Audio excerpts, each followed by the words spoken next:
Hey everybody, it's Barb with Barb Designs, and today we are going to do this great transfer called Always Follow Your Heart.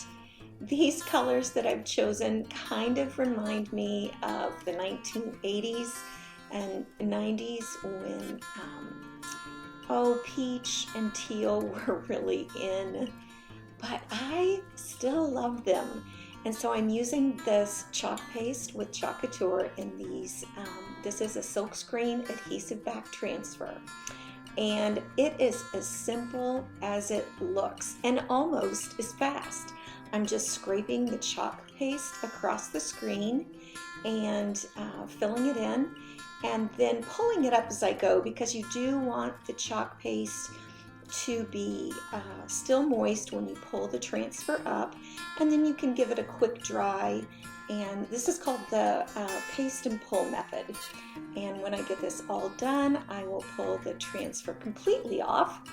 And now let's add some embellishments. We are going to add some leaves and some flowers around the edges.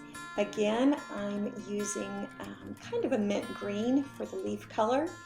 And if you pay really close attention to this video, I have actually moved the one I just did. And I've changed some colors of the flowers, but when trying to make a fast motion video, you really just want to make it quick so everybody can get the general idea. And so this first flower that I'm doing pink actually ends up white. It's just magic. And but I ended up deciding I wanted it to match the one above. Now you might have noticed in the bottom of the screen there, you could see me wiping the transfer off and drying it so I could use it again real quick.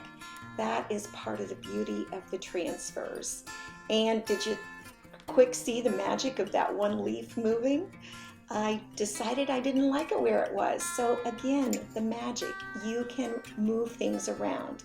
Now this particular transfer I'm using upside down, so that is actually why I'm taping it with some washi tape. But I love the finished project, and I hope you do too. Thanks for watching.